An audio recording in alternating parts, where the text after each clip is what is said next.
अस्सलाम वालेकुम। Bright spark CSS academy के चैनल स्पीक विद नॉलेज पे आपको खुशामदीद। आज का जो हमारा लेक्चर है वो 23 जनवरी 2022 को असिस्टेंट का होने वाला पेपर है, जो कि 16वें स्केल की पोस्ट के लिए हुआ था। और इसका जो केस नंबर है वो यहाँ पे मेंशन है 10C2021। ये 2021 में पोस्ट अनाउंस हुई थी और इसका पेपर जो जो है वो 2022 23 जनवरी को लिया गया। इस पेपर में किस तरतीब से किस तरीके से क्वेश्चन जो हैं वो पूछे गए हैं, वो एक चार्ट की फॉर्म में आपको, एक एनालिसिस की फॉर्म में यहाँ पे बताया गया है कि पाकिस्तान स्टडीज़ के जो हैं वो 11 क्वेश्चंस पुराने थे और 9th क्वेश्चन जो है वो उसने नए पूछे। इसी के साथ साथ इंडो पाक हिस्ट्री जो है, जिसको हम 1857 से पहले वाला पीरियड कंसिडर करते हैं, उसका एक सवाल आया। करंट अफेयर्स का एक सवाल था न्यू, और जनरल नॉलेज के कुछ क्वेश्चंस थे इसी तरीके से, और जियोग्राफी। तो ये सारी यहाँ पे एक लिस्ट मेंशन है, इसमें आप देख सकते हैं कि किस तरीके से जो है वो पेपर लिया गया है। अब हम देखते हैं सबसे पहले जो प्रीवियस क्वेश्चंस पाकिस्तान स्टडीज़ के लिए गए हैं उनको हम देखते हैं कि पेपर्स में सवालात किस तरीके से आए हैं। पहला जो क्वेश्चन था वो नेशनल असेंबली के पीरियड के बारे में पूछा हुआ था कि कितना टेनोर होता है, एक अगर असेंबली है पाकिस्तान में, नेशनल असेंबली, उस वो कितने साल के लिए बनाई जाती है, यानी कि जब इलेक्शंस होते हैं तो उसके बाद कितने साल के लिए एमएनएज़ या एमपीएस जो एमएनएज़ होते हैं पाकिस्तान में, वो कितने साल के लिए बनते हैं। याद रखिएगा 5 साल के लिए जो है वो एक असेंबली बनती है पाकिस्तान में। जो प्राइम मिनिस्टर होते हैं वो भी 5 साल के लिए ही होते हैं पाकिस्तान में। जैसे कि अमेरिका की अगर बात की जाए तो वहाँ पे 4 साल के लिए होता है।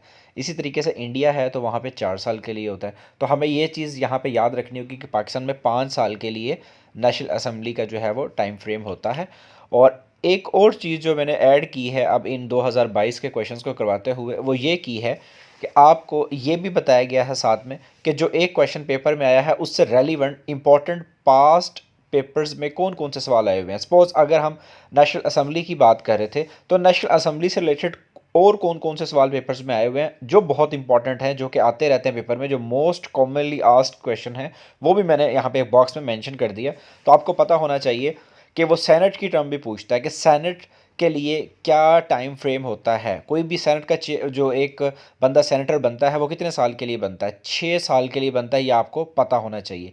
इसी तरीके से अभी जो 2018 में इलेक्शंस हुए थे, 25 जुलाई 2018 को इलेक्शंस हुए और फिर 13 अगस्त को आपको पता है कि एक नेशनल असम्बली जो है उसने अपना ओथ लिया। तो वो कौन सी असम्बली है, वो 15th असम्बली है पाकिस्तान की।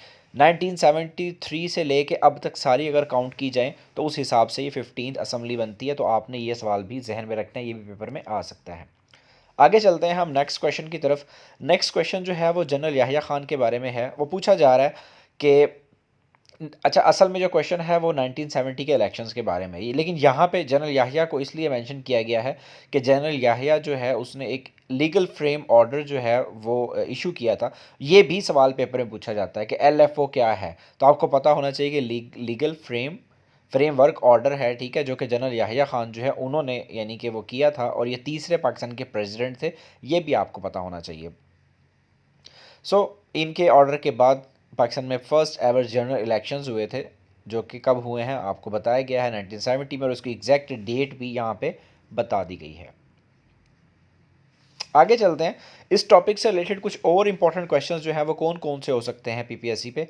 आपको पता होना चाहिए कि जो इलेक्शंस थे 1970 के वो होने अगस्त में थे, लेकिन कुछ रीजंस की वजह से ये इलेक्शंस डिले हो गए थे। उसकी रीज़न यहाँ पे बताई गई है और ये रीज़न पेपर में आई हुई है। ये भी आपने याद रखना है कि पाकिस्तान में या उस वक्त जब बांग्लादेश था तो ठीक है, उस वक्त पे यानी कि कुछ यहाँ पे फ्लड वगैरह आया मानसून की वजह से, तो पाकिस्तान में जो इलेक्शंस होने थे 1970 के वो डिले हो गए थे। इसके अलावा यहाँ पे सीट्स का बताया गया है, किसने कितनी सीट्स जीती हैं, तो ये भी आपने याद रखना है। ये भी पीपीएससी के प्रीवियस क्वेश्चन में से एक क्वेश्चन है जो कि यहाँ पे बताया गया है। आगे है जी, when Zulfikar Ali Bhutto took over as the president of Pakistan as well as the first civil chief martial law administrator. तो ये 20 दिसंबर 1971 को इन्होंने चार्ज संभाला था। आपको पता होना चाहिए कि जुल्फ़िकार अली भुट्टो की पर्सनालिटी पे हमने एक लेक्चर जो है वो जनरल नॉलेज की सीरीज़ में हम ऑलरेडी दे चुके हैं। आप अगर वो लेक्चर की सीरीज़ जाके चेक करें तो वहाँ पे आपको मिल जाएगा। तो बहुत इंपॉर्टेंट क्वेश्चन है, इनके बारे में सवालात लाजमी आते हैं। जैसे कि अयूब खान के बारे में सवाल आते हैं। पहला जो प्रेसिडेंट था इन द हिस्ट्री ऑफ पाकिस्तान वो सिकंदर मिर्ज़ा है, फिर अयूब खान, देन याहिया खान, और फिर ये जुल्फ़िकार अली भुट्टो भी बने थे। इनका भी याद रखना है आपने। आगे चलते हैं। बर्थ प्लेस पूछी हुई है कि फैज़ अहमद फैज़ जो है जो कि शायर थे बड़े मशहूर, इनकी बर्थ प्लेस क्या है। ये सियालकोट में पैदा हुआ। इनकी बर्थ और डेथ डेट बहुत इंपॉर्टेंट है, आपको पता होनी चाहिए, ये पेपर में आ सकती है। आगे चलते हैं।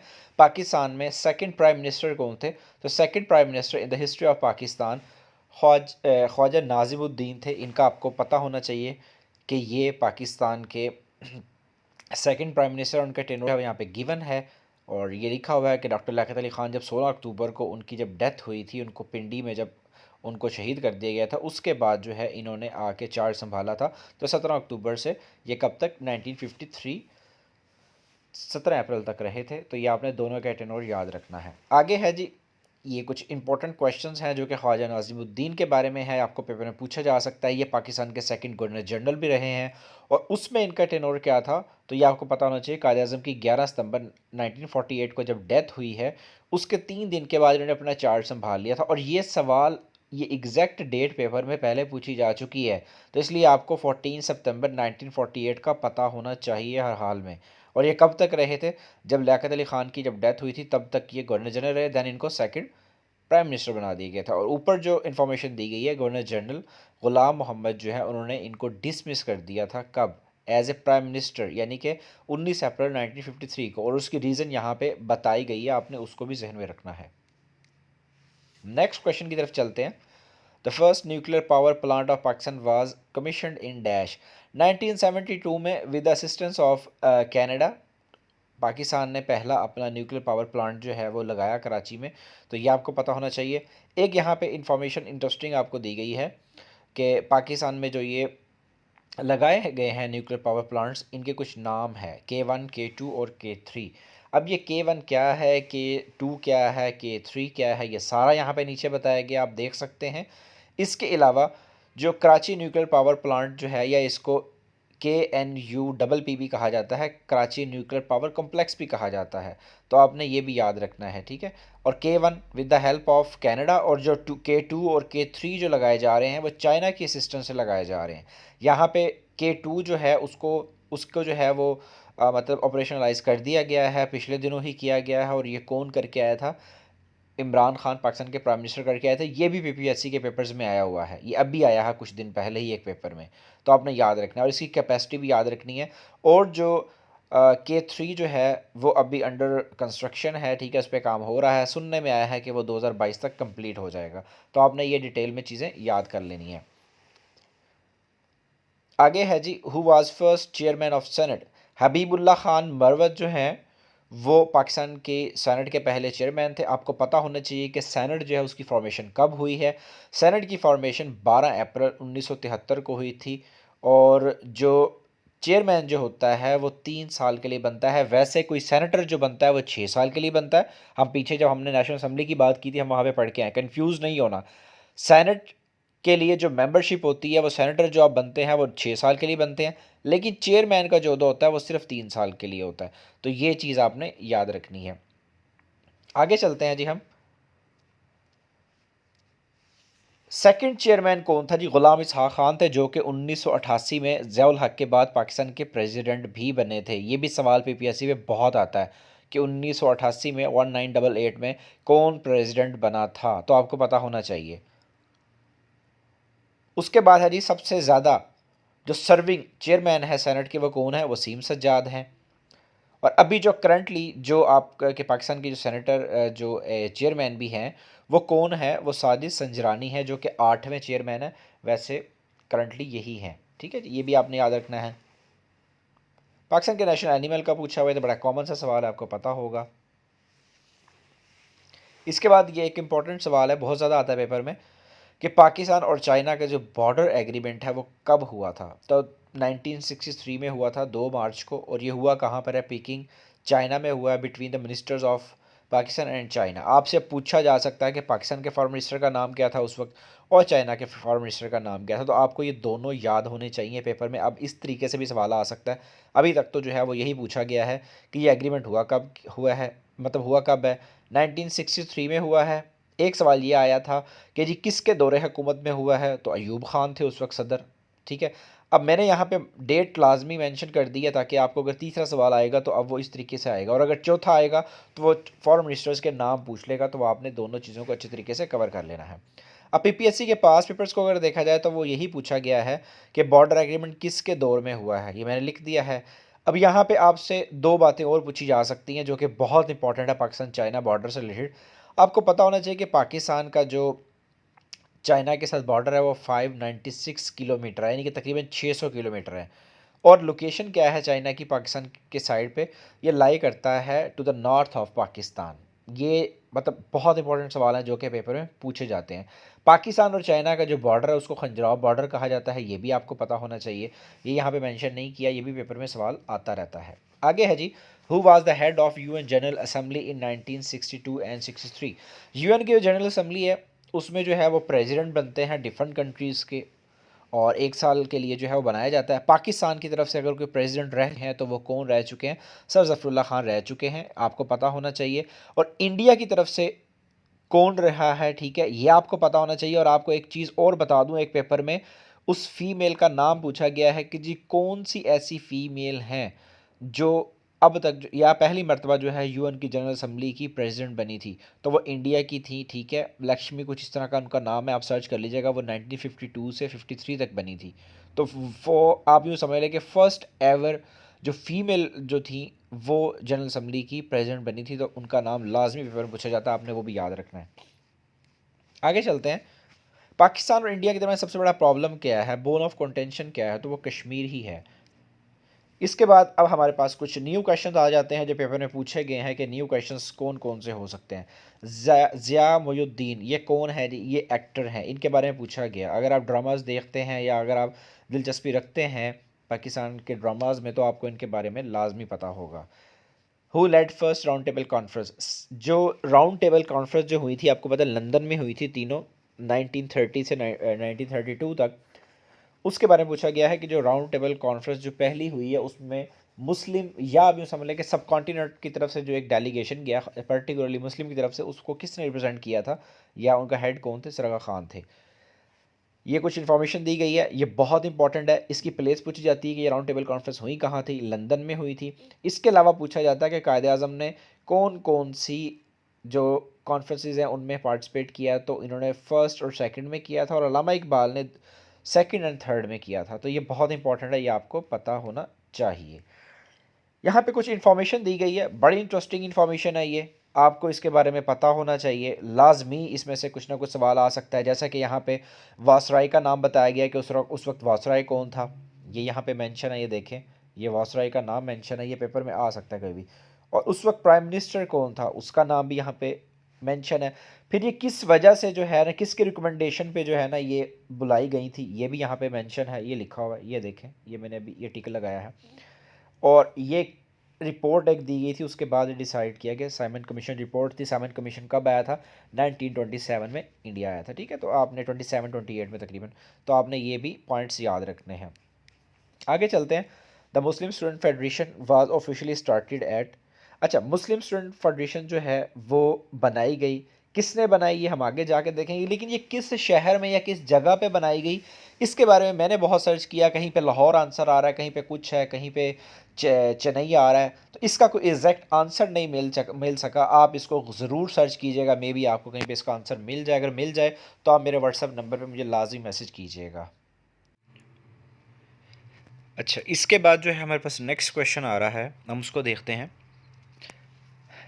अच्छा, ये नाम बताया गया है, पहले तो आप ये देख लें कि इस्टेब्लिश की किसने है। तो राजा साहिब ऑफ महमूदाबाद, ये बड़ा फेमस पर्सनालिटी हैं, और इनका जो ओरिजिनल नेम है ये भी पेपर में पूछा गया है एक दफ़ा कि राजा साहब ऑफ महमूदाबाद जो है इनका नाम क्या है। ये एक तो एक लक़ब या ख़िताब दिया गया है, एक टाइटल दिया गया ना इनको, इनका नाम पूछा गया, तो राजा अमीर अहमद ख़ान इनका नाम है, ये आपने याद रखना है। आगे है जी नेक्स्ट क्वेश्चन। अभी रिसेंटली एक पेपर में पूछा गया है कि जो 3 जून प्लान जो है इसको क्या कहा जाता है, तो इस पेपर में भी ये आया है, 2 मरतबा रिपीट हुआ है, 2 पेपर्स में आया है 2022 में। तो माउंटेन बैटन प्लान भी इसको कहा जाता है, और इसके बारे में जो डेट्स बताई गई हैं नीचे, इनको भी आपने लाजमी याद रखना है कि जी पार्लियामेंट जो है, ब्रिटिश पार्लियामेंट, उसने इसको कब जो है अप्रूवल दी थी 3 जून को। और पाकिस्तान और इंडिया की जो पार्टीशन हुई है वो इसी प्लान के अकॉर्डिंग हुई है, ये भी आपने याद रखना है, ये भी एक दफ़ा पेपर में सवाल आया था। आगे है जी, ग्वादर जो है वो फॉर्मली कब पार्ट बना था पाकिस्तान का, तो आपको पता ही होगा 8 दिसंबर 1958 को बना था, लेकिन कितने सालों के बाद बना था और कितने साल जो है वो ओमानी जो है वो रूल रहा था इस पे, 174 साल जो है इस पे ओमानी जो है उन्होंने रूल किया है, ये भी आपने याद रखना है। और पाकिस्तान ने जो परचेज़ की थी वो $3 मिलियन में की थी ओमान से 7 सितंबर 1958 को। तो ये डेट 7 सितंबर 1958 एक ये, और ऑफिशियली या फॉर्मली जो पाकिस्तान का इस पे कंट्रोल आया था वो 8 दिसंबर को आया था, ये बातें आपने याद रखनी है। आगे चलते हैं जी हम अपने नेक्स्ट क्वेश्चन की तरफ। वो पूछ रहा है कि स्टेट बैंक ऑफ पाकिस्तान जो है इसका बेसिक पर्पस क्या है, इसका बेसिक फंक्शन क्या है। तो यहाँ पे बेसिक फंक्शन इसके बताए गए हैं, ये आपने लाजमी याद रखना है। और स्टेट बैंक ऑफ पाकिस्तान जो है वो कौन से एक्ट के तहत काम कर रहा है, ये लिखा हुआ है 1956 का जो एक्ट है, इसके साथ जो है वो इसमें कुछ अमेंडमेंट्स करके या कुछ रिफॉर्म्स वगैरह करके इसको जो है वो चलाया जा रहा है। तो आपने ये यहाँ पे इसको देख लेना है। अब इंपॉर्टेंट क्वेश्चंस हैं जो कि बीपीएससी में पास पेपर्स से रिलेटेड हैं, यानी कि यहाँ पे आए हुए हैं। पूछता स्टेट बैंक का कब यानी कि आगाज़ कब हुआ, ये इसको इस्टेब्लिश कब किया गया। तो कायदे आज़म ने इसका इफ्तिताह किया था 1 जुलाई 1948 को। बड़ा इंपॉर्टेंट सवाल है, ये मैट्रिक एफएससी में भी हम पढ़ के आए हैं, ये पेपर में आता भी रहता है और वहाँ पे तो ये बहुत ही ज़्यादा आता था। उसके बाद आपको पता होना चाहिए कि पाकिस्तान में जो है वो एक लेडी भी जो है जिन्होंने गवर्न किया है, जो कि गवर्नर रही हैं, तो उनका नाम शमशाद अख्तर है, डिप्लोमेट थी, ठीक है। उसके बाद अभी जो करंटली जो गवर्नर हैं वो 20th गवर्नर हैं और उनका नाम है रज़ा बाकिर, ठीक है, ये आपको पता होना चाहिए, रज़ा बाकिर। और जो इनकी डिप्टी हैं, जो कि नया ओहदा क्रिएट किया गया 2020 में, सितंबर अक्टूबर में तकरीबन, तो उनका नाम पूछा गया है, ये कौन है, सीमा कामिल हैं, तो ये भी आपने याद रखना है। आगे है next question, the Neelam Jhelum hydro power plant, ये जो मुजफ्फराबाद में है, ठीक है, इसकी कंस्ट्रक्शन तकरीबन 2008 से 18 तक की गई, चाइनीज़ कंपनी ने की, 10 साल में मुकम्मल हुआ। इसकी कैपेसिटी पूछी गई है कितनी है, 969 जो है इसकी कैपेसिटी है, ये आपको पता होना चाहिए। आगे चलते हैं, अवामी लीग के बारे में पूछा गया कि ये कब इस्टेब्लिश हुई थी। ये वही अवामी लीग है जिसने 1970 इलेक्शंस में जो है वो अच्छी खासी सीटें ली थी, और ये जो है वो बांग्लादेश जो है जो आज़ाद हुआ वो इसी पार्टी की ही जो है वो एफ़र्ट थी, जिसकी वजह से इन्होंने इतना कुछ जो है वो हुआ और कुछ जो है वो इख्तलाफात पैदा हुए। तो 23 जून 1949 को जो है वो ये बनी थी, इसकी डेट याद रखनी है आपने।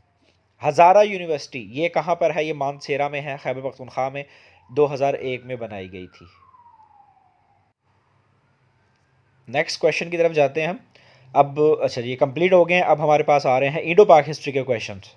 तो इसमें हम देखते हैं हमारे पास कौन सा क्वेश्चन है। थर्ड बैटल ऑफ पानीपत के बारे में पूछा गया। आपको याद होना चाहिए कि जो पानीपत की जो बैटल्स हैं ये बहुत इंपॉर्टेंट है, इनके बारे में सवाल पेपर में लाजमी पूछे जाते हैं।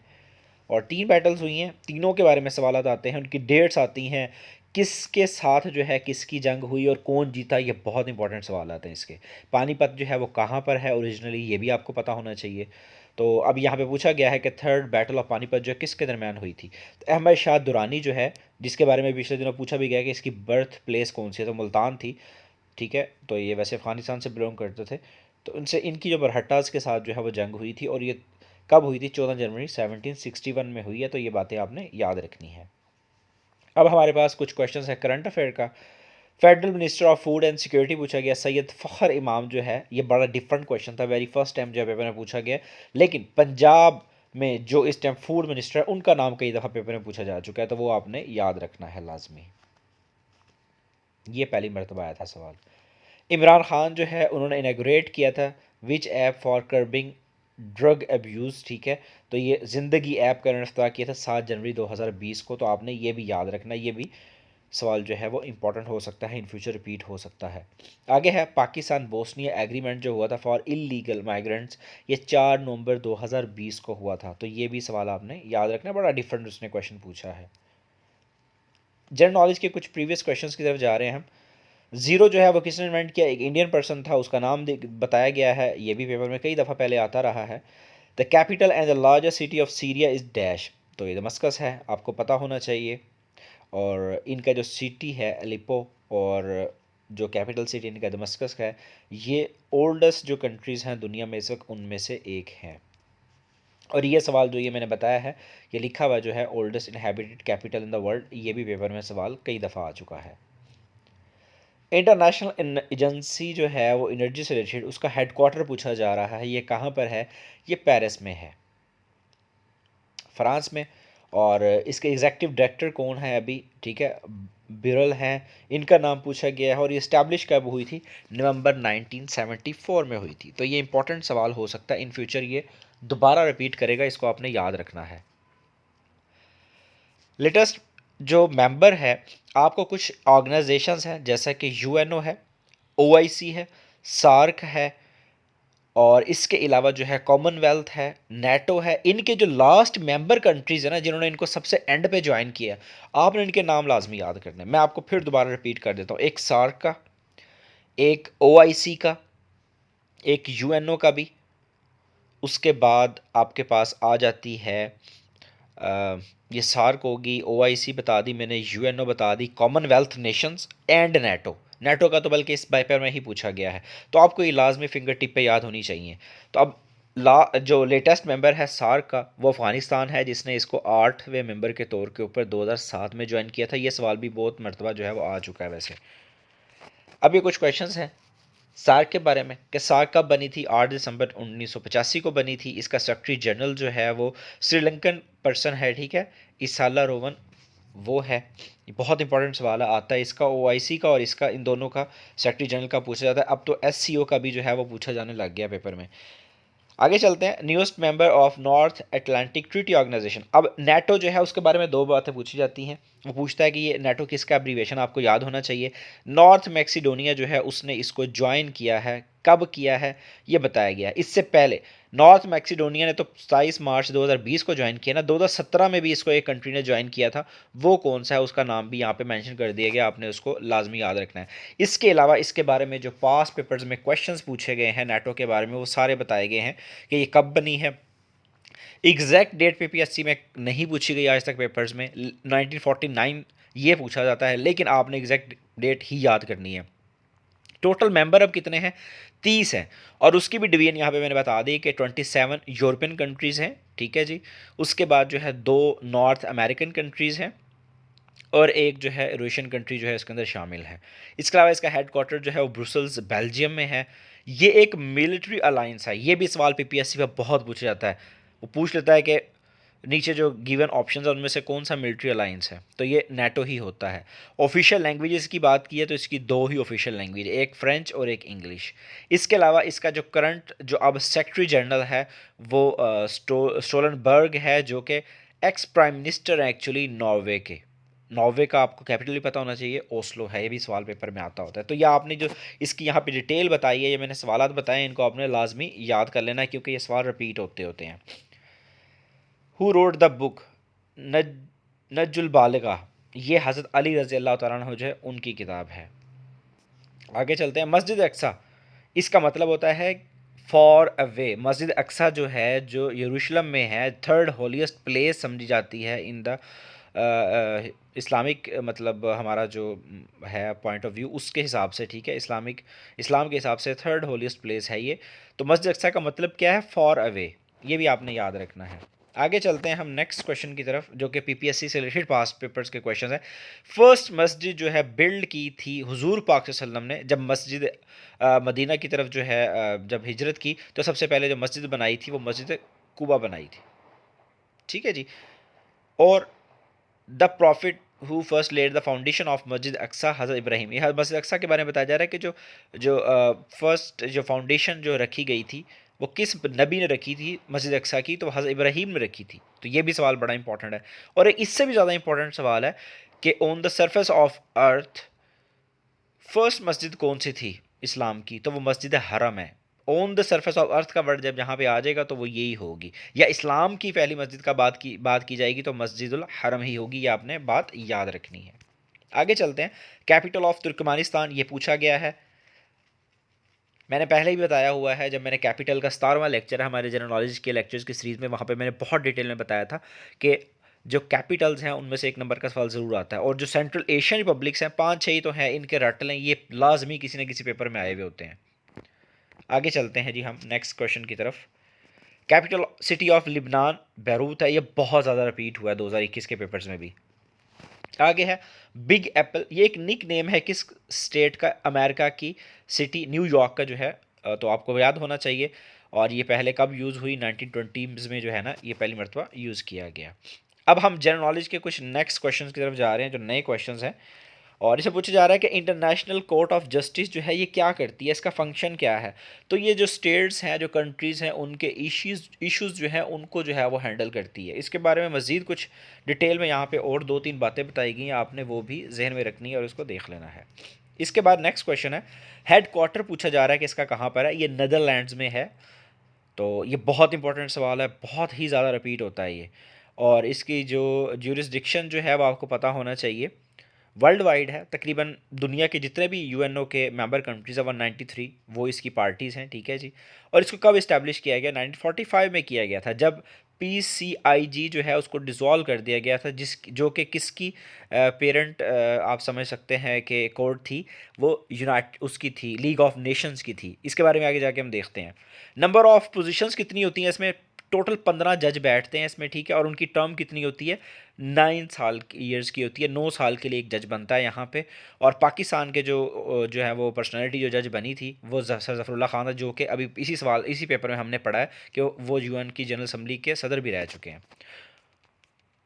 और ये पाकिस्तान के कुछ किसी ओहदे पे भी रहे हैं, सर्च कर लीजिएगा, लॉ मिनिस्टर रहे हैं या क्या रहे हैं पहले।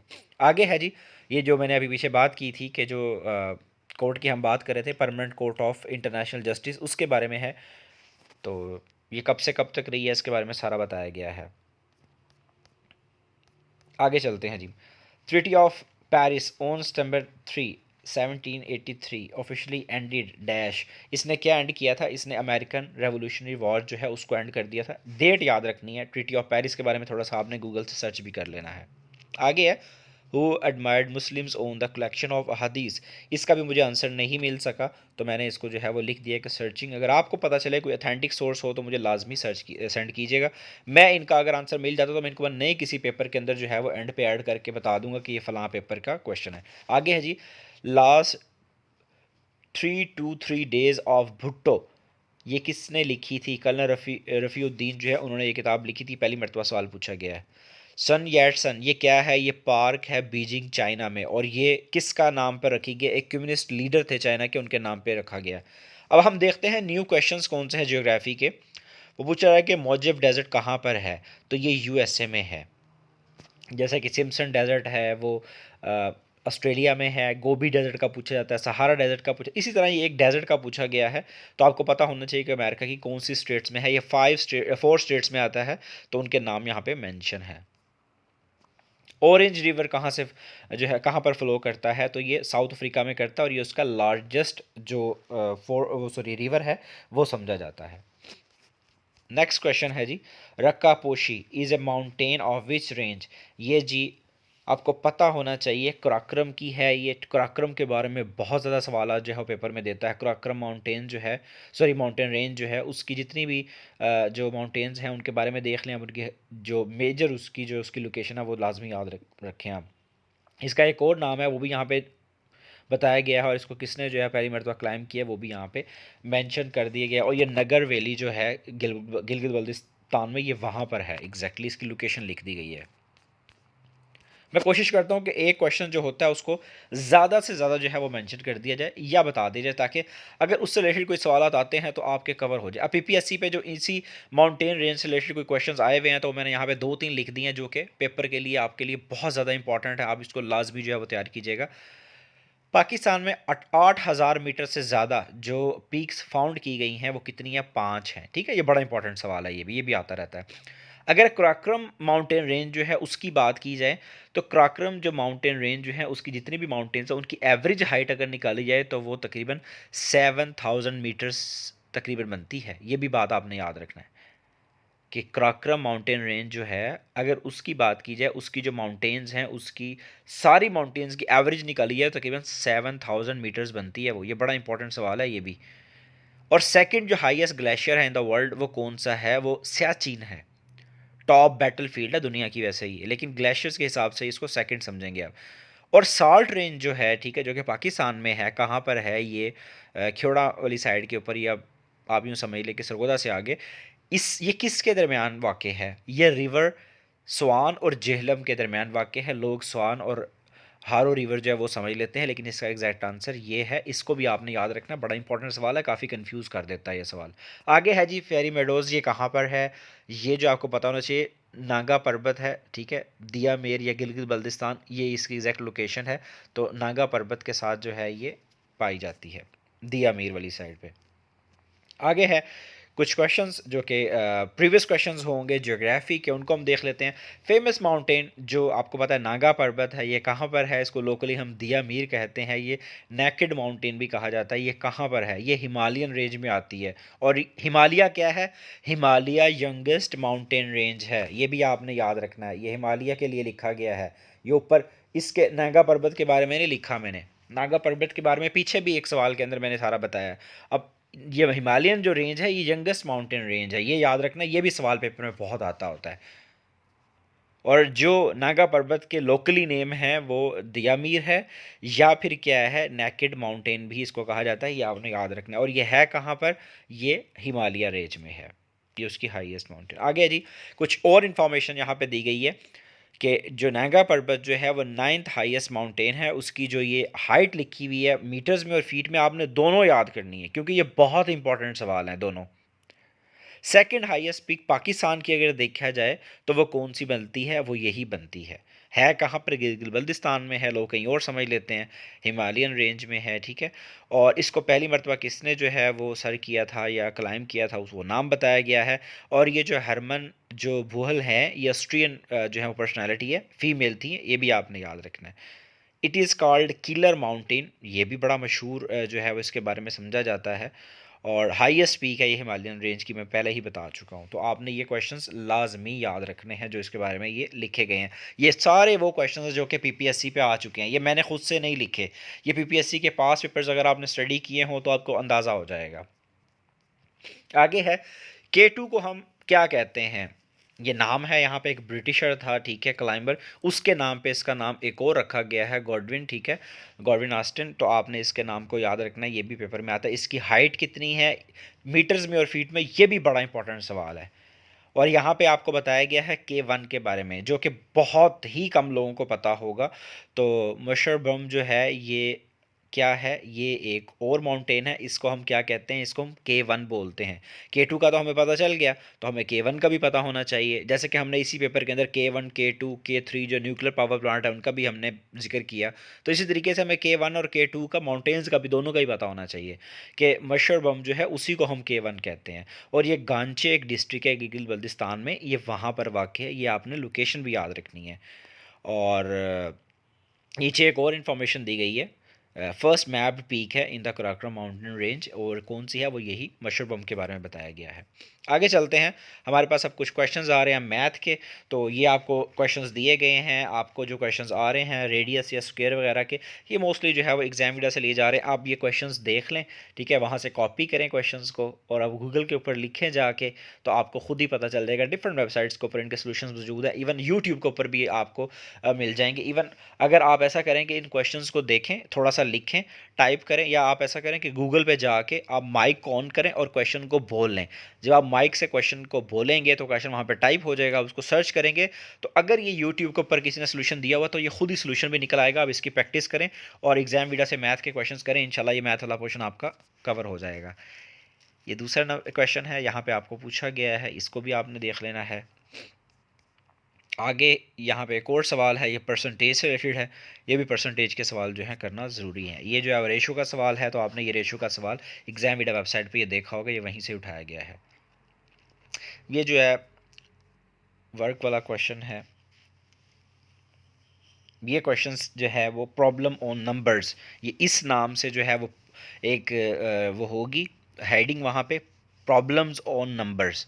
तो ये भी एग्जाम वीडियो पे मौजूद है, ये वहीं से सवाल आया हुआ है। ये रिपीटेड सवाल था, ये पहले भी आया हुआ है, ये भी रिपीटेड सवाल है, और ये जो है परसेंटेज का सवाल है, एग्जाम वीडियो से ही उठाया हुआ है। ये रेशो का सवाल था।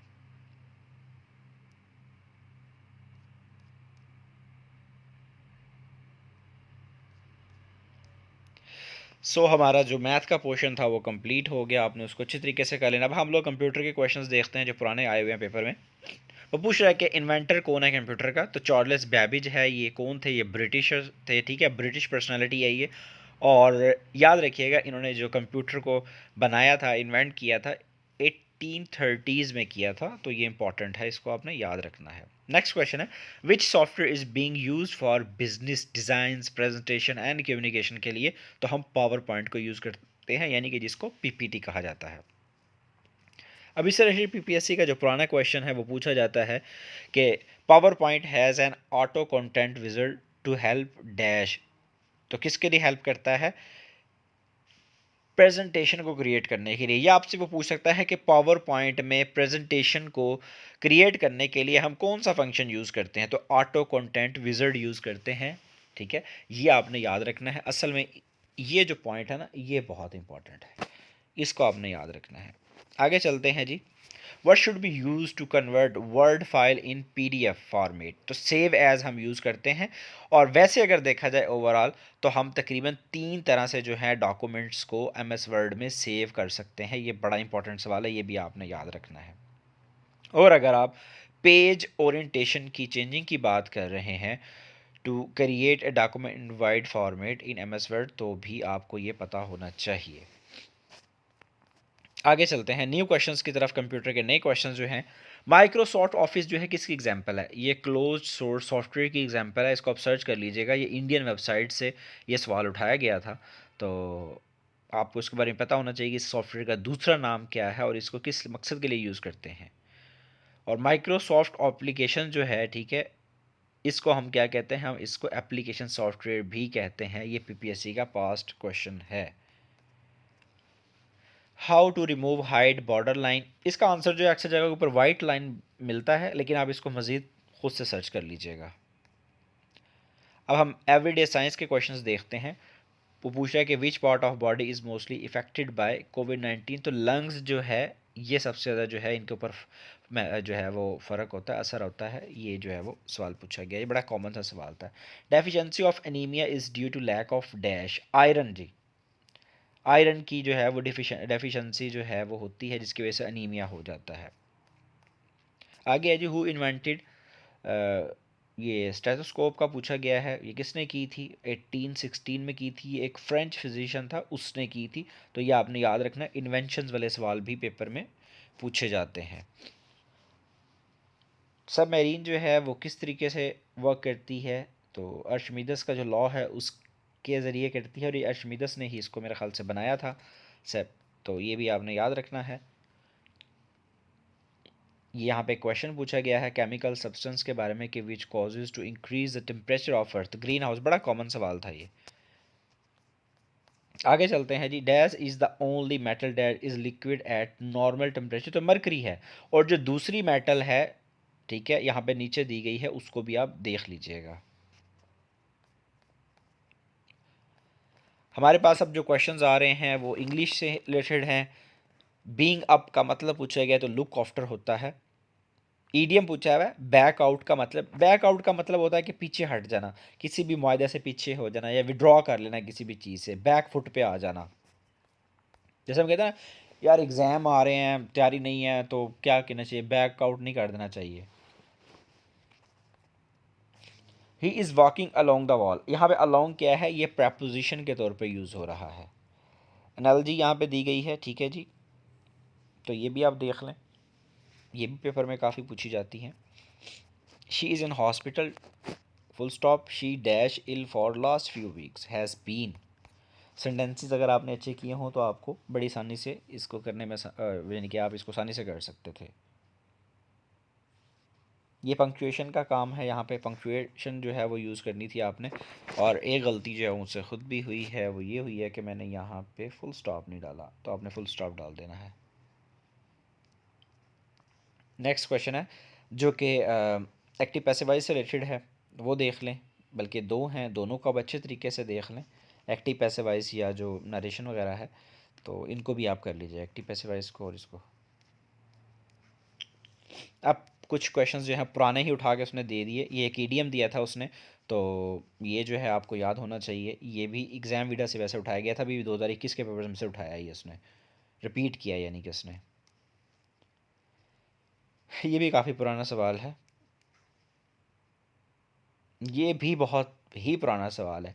इसकी सम टाइम जो है पेपर में क्या करता है, ये जो है ना, ये इसका जो है वो क्या करता है, इसकी फिल इन दी ब्लैंक बना के इसको कंप्लीट करने का कहता है कि इसको फिल इन दी ब्लैंक के साथ कंप्लीट करेंगे, इसमें क्या आएगा। तो पेपर में इस तरीके से सवाल आता है और सम टाइम वो इसका मतलब पूछ लेता है। ये जो है इसका भी जो है वो आपसे मतलब पूछा गया है, तो आपको पता होना चाहिए। ये ऑपोजिट पूछा गया है, यानी कि एंटोनिम पूछा गया है। कंजंक्शन क्या होता है, टू क्लॉजेस को ज्वाइन करवाता है। ये ग्रामर का सवाल था। अब हमारे पास कुछ इस्लामियात से रिलेटेड सवाल हैं। इस्लामियात के सवाल पूछे गए हैं नए कुछ, वो देखते हैं। वो जंग जिसमें हजूर पाक सल्लल्लाहु अलैहि वसल्लम की ज़ात ने शिरकत ना की हो उसको हम सरिया कहते हैं। ये बड़ा कॉमन सा सवाल है, वैसे बड़ी कॉमन सी बात है ये, लेकिन ये पेपर में कभी नहीं आया था, पहली मरतबा आया है। कौन सी सूरत को कुरान का दिल कहा जाता है, सूरत यासीन को कहा जाता है।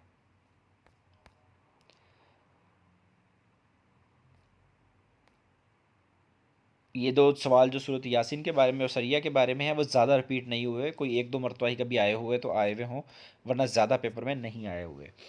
किताब वही, इनके नाम मेंशन है, हज़रत ज़ैद बिन साबित हैं, अब्दुल्ला बिन मसूद है, हज़रत उस्मान गनी रज़ी अल्लाह तआला अन्हु जो हैं उनके बारे में है। आगे जी, हज़रत उमर ने बैतुल मुक़द्दस किस हिजरी में फ़तह किया था, 638 में किया था। और एक बात याद रखिएगा, उस वक्त जब ये वहाँ पर गए हुए थे इस मिशन पर, तो उस वक्त हुजूर हज़रत उमर फ़ारूक रज़ी अल्लाह तआला अन्हु ने जो है उन्होंने हज़रत अली को अपना जानशीन मुकर्रर किया था। उन्होंने जो है वो अमूर सल्तनत जो है वो संभाले हुए थे। ये भी बड़ा इंपॉर्टेंट सवाल हो सकता है, इन फ्यूचर कभी ये भी आ सकता है।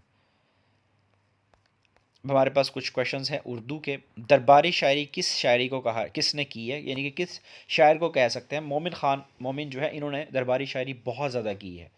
इन्हीं का ही वो एक शेर है ना जो बड़ा मशहूर भी है, जो मतलब गालिब ने जो है उसके बारे में कहा था, तुम मेरे पास होते हो गए जब कोई दूसरा नहीं होता, इस तरह का कोई शेर है। गालिब ने कहा था मेरा पूरा दीवान ले लें और मुझे ये शेर दे दें। तो ये इन्हीं का ही शेर है, वो भी बड़ा मशहूर है, वो पेपर में आया हुआ है। आगे है जी, दिन रात सुबह शाम, ये शामिया नहीं है, ये शाम है। पूछा जा रहा है कि शाम ये कवायद की रूह से क्या है, तो ये ज़रफ़ ज़मा है। पहाड़, चोटी, मकान, इनको भी हम ज़रफ़ ज़मा ही समझेंगे। ग्रामर के बारे में एक या दो नंबर का सवाल ज़रूर आता है। आप कोशिश करें कि 9th क्लास की जो बच्चों की ग्रामर है ना, वो लें, उसको पकड़ें आप। कोई गली मोहल्ले में, कोई जानने वालों में, रिश्तेदारों में, छोटे बहन भाइयों में, कोई भी कज़न वगैरह में आपका कोई 9th क्लास में हो, बच्चा मैट्रिक कर रहा हो, उसके पास जो ग्रामर की बुक है उसको आप लें, 5-6 दिन उसको स्टडी कर लें, थोड़ा सा उसमें से शॉर्ट हैंड नोट्स बना लें अपने। आपका ग्रामर का पोर्शन इतना ज़बरदस्त हो जाएगा, कभी आपको इसमें मार नहीं पड़ेगी। अब क्योंकि वो पेपर में साबका, लाहका, इस तरह की ग्रामर की चीज़ें जो हैं वो लाजमी पूछ रहा है और एक दो नंबर के सवाल आ रहे हैं। अगर आप अभी से अच्छे तरीके से कर लेंगे तो आपके लिए बेस्ट हो जाएगा। इफ़ नॉट देन ये कर लें कि कलीद उर्दू की बुक है, ठीक है, जो पीएमएस के लिए यूज़ होती है उर्दू के लिए, वही बेस्ट किताब है। तो वहाँ पे उसमें भी ग्रामर मौजूद है, उसमें ये ईडियम्स वगैरह मौजूद हैं, प्रवर्ब मौजूद हैं, और बाकी जो है ना वो तराकीब के मफ़हूम मौजूद हैं, वो लाजमी कर लें, वहीं से ये उठाता है। नादिया एक ज़हीन तालबा है, यहाँ ज़हीन क्या है, तो मरकब तौसीफ़ी है, ये भी आपने याद रखना है। ये भी देखें ग्रामर का ही सवाल है। तकाबली तंकीद की बुनियाद किसने रखी थी, हज़रत शिबली नौमानी रजी जो रहमतुल्लाह अलैह जो है उन्होंने रखी थी। तो आपने ये भी याद रखना है, हज़रत शिबली नौमानी जो है उनकी डेट ऑफ बर्थ भी पेपर में पूछी जा चुकी है, पिछले दिनों ही पूछी गई है। जो मशहूर जो आपके पोइट्स हैं, पर्सनैलिटी उनकी, हाली है, अल्ताफ़ हुसैन हाली, गालिब हैं, ठीक है, इनके ना इनकी भी डेट्स आपको याद होनी चाहिए। फैज़ अहमद फैज़ की, मीर तकी मीर, ठीक है, मोमिन ख़ान, हफ़ीज़ जलंधरी, उनकी तो डेथ डेट पूछी जाती है। तो ये उसके बाद एहसान दानिश, इनकी आपने लाजमी याद रखनी है, भूलनी नहीं है। अच्छा जी, ये सवाल रह गया। इस्तारा का मतलब क्या होता है। इस्तारा जो है वो उधार ली गई चीज़ के बारे में जो है ना वो इस्तेमाल होता है लफ्ज़। अब हम देखते हैं उर्दू के पुराने सवालात। अब ये तलमीह जो है इसका भी पेपर में पूछा जाता है कि तलमीह जो है ये क्या मुराद, इससे क्या मुराद है, तलमीह क्या होती है। अब आपको पता होना चाहिए कि जो तलमीह है वो किसी भी तारीख की तरफ जो है वो इशारा जब हम करते हैं, हम किसी वाक़ये को बयान कर रहे होते हैं तो उसको हम तलमीह कहते हैं। आप कोई भी पास्ट कोई भी पास का जो कोई वाक़या होगा, अगर आप उसकी तरफ इशारा कर रहे होंगे, उसकी बात कर रहे होंगे शायरी की शक्ल में, ठीक है, तो वहाँ पे हम उसको क्या कहेंगे कि हम ये क्या कर रहे हैं, हम तलमीह का इस्तेमाल किया गया है। तो ये चीज़ जो है वो अंडरस्टैंड करना बहुत ज़रूरी है। आगे चलते हैं जी नेक्स्ट क्वेश्चन की तरफ। वो पूछ रहा है कि आम के आम गुठलियों के डैश। अब ये सवाल पीपीएससी के पेपर्स में 2021 में 5-6 मरतबा रिपीट हुआ है। ये फिल इन दी ब्लैक थी, ये आम के आम गुठलियों के, यहाँ पे क्या आएगा, ये दाम आएगा। अब कुछ पेपर्स में उसने क्या किया है, कुछ पेपर्स में उसने सवाल पूछते हुए इसको कहा है कि इसको फिल करें, यानी कि इसको कंप्लीट करें। आपको उसने फिल इन दी ब्लैक दे दी है। होती तो नीचे ऑप्शन मौजूद है, वैसे फिल इन दी ब्लैंक से बड़ा दिया है कि नीचे 4 ऑप्शंस दे देता है वो, एक नन ऑफ दीज होती है, बाकी 3 में वो कुछ भी नाम लिख देता है। तो आपने क्या करना है, आपने आम के आम गुठलियों के डैश तो दाम यहाँ पे लिखना है। एक तो ये सवाल पूछता है। दूसरा जो है वो उसने 2021 के ही पेपर्स में ये सवाल पूछा है कि ये जो लिखा हुआ है कि आम के आम गुठलियों के दाम से क्या मुराद है, तो आपने बताना होता है दोहरा फ़ायदा, यानी कि आपने दोहरा फ़ायदा जो है इसका मतलब बताना है। उसने पेपर्स में कई जगहों के ऊपर जो है वो इसको पूछा है, इसको डिस्कस किया है। आगे चलते हैं। अब आपको पता होना चाहिए कि अवामी शायर जो है वो किसको कहा जाता है। डिफरेंट जो शोरा हैं उर्दू में, उनको जो है डिफरेंट किस्म के खिताबात या अलकाबात वगैरह जो है उनसे नवाजा गया है। अल्लामा इकबाल हैं तो वो आपको पता है कि उनका क्या नाम है, ठीक है, शायर मशरी कहलाते हैं वो। अगर आप एहसान दानिश की बात करें, 1914 उनकी भी जो है वो बर्थ प्लेस है और बर्थ डेट है। आपको फैज़ की भी पता होनी चाहिए कि एग्जैक्ट डेट का, फैज़ के बारे में अभी तो इस पेपर में पूछा गया ना कि उनकी बर्थ प्लेस क्या है। आगे वो आने वाले दिनों में उसकी जो है वो आपसे बर्थ डेट पूछ लेगा, जैसे कि एहसान दानिश की पूछी जाती है 1914 आएगी इसमें, मुझे इतना याद है। तो उसको जो है मज़दूरों का शायर भी कहा जाता है। और इन्होंने कुछ अरसा जो है वो पंजाब यूनिवर्सिटी में जो है वो भी की हुई है, टीचिंग भी की हुई है। तो मतलब आपको जो है ये बातें याद होनी चाहिए, आपको पता होना चाहिए, आपका बेसिक इतना स्ट्रॉन्ग होना चाहिए। तो अवामी शायर किसको कहा जाता है, इन्हीं को ही कहा जाता है। जैसे कि इस्माइल मैरठी हैं, उनको वो किस लिए मशहूर हैं, सबको पता, बच्चों के बारे में नज़में वगैरह उन्होंने लिखी हुई हैं। तो if I am not wrong. अच्छा जी आगे चलते हैं। आनंदी ये क्या है, ये एक नावल का नाम है। ये किसने लिखा था, ग़ुलाम अब्बास ने लिखा था। अब ग़ुलाम अब्बास जो है वो काफ़ी फेमस पर्सन है। कुछ इस तरह के शायर होते हैं वो इनके बारे में पूछ लेता है कि ये कौन है, ये अफसाना निगार है क्या नहीं है। तो आपको इनके बारे में कुछ पता होना चाहिए, ग़ुलाम अब्बास के बारे में भी। नेक्स्ट क्वेश्चन जो है, अब अल्लामा इकबाल के बारे में सवाल आ गया है। वो पूछ रहा है कि शिकवा जो है इकबाल की कौन सी किताब में है। आपको पता होना चाहिए कि अल्लामा इकबाल की जो शिकवा और जवाब शिकवा, ये दोनों जो नज़में हैं, ये नज़म है, याद रखिएगा। अल्लामा इकबाल की नज़म है शिकवा जवाब शिकवा, एक 1911 में लिखी गई और एक 1913 में लिखी गई है।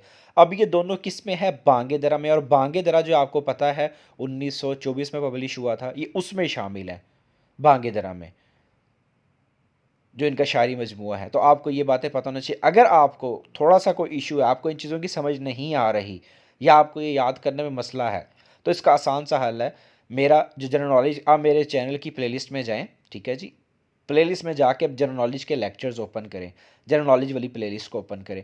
उसमें जो 25th मेरे ख्याल से लेक्चर नंबर है वो अल्लामा इकबाल की पर्सनालिटी भी है, और जो अल्लामा इकबाल के जो उर्दू से रिलेटेड क्वेश्चंस हैं मोस्टली मैंने वहाँ पे डिस्कस किए हैं। और एक चौथा लेक्चर भी है उस सीरीज़ में।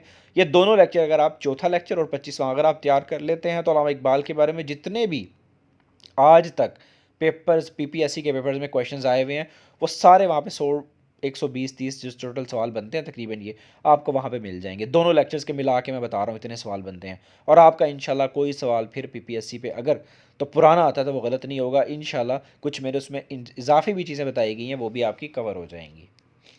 आगे चलते हैं जी।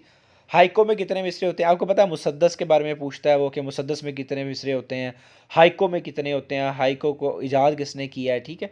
इस तरह के सवाल जो हैं वो पेपर में लाजमी पूछे जाते हैं। तो आपको इनके बारे में लाजमी पता होना चाहिए कि ये कितने मिसरों पर मुश्तमिल होती है, मुसद्दस कितने पे होती है, ये बड़ा इंपॉर्टेंट है। सब्ज़ कदम होना, इस मुहावरे का पूछा गया है कि इसका मतलब क्या होता है। इसका मतलब होना है किसी का मनहूस होना किसी के लिए। तो ये सब्ज़ कदम होना या सब्ज़ कदम रखना कहीं पे, तो ये चीज़ होती है। आगे है जी, ये दोबारा रिपीट हो गया है गलती से। हाजरा मसरूर क्या है, ये अफसाना निगार हैं, इनके बारे में आपको पता होना चाहिए। ऐसा ही नसीम हिजाज़ी हैं, बहुत इंपॉर्टेंट पर्सनैलिटी है। उनके बारे में पूछा जाता है कि वो कौन हैं या क्या मशहूर है उनके बारे में, तो वो भी अफसाना निगार थे। तो मतलब ये हैं अफसाना निगार हैं। आपसे किसी के बारे में पूछा जा सकता है, आपको पता होना चाहिए। नदीम कासमी के बारे में पूछा जा सकता है, उनके बारे में आपको पता होना चाहिए कि वो कौन है। सो यहाँ पे हमारा पेपर जो है वो ख़त्म हुआ चाहता है। ठीक है जी, हमारे तकरीबन ये 98 क्वेश्चन है, 2 सवाल हमारे रिपीट हो गए हैं। तो आपने जो है वो इनको अच्छे तरीके से तैयार कर लेना, ताकि आपकी जो प्रिपरेशन जो है वो अच्छे से अच्छी हो जाए। आप चीज़ों को इस तरीके से करें कि चीज़ों को रिवाइज़ ज़रूर करें। जब आप चीज़ों को रिवाइज़ करेंगे तो आपकी तैयारी बहुत अच्छी हो जाएगी। अगर आपने हमारा चैनल सब्सक्राइब नहीं किया तो इसको सब्सक्राइब करें, और अपने दोस्तों के साथ जो है वो क्लास फेलोज़ का इसको लाजमी लिंक शेयर किया करें, ताकि उनको भी मज़ीद फ़ायदा हो सके।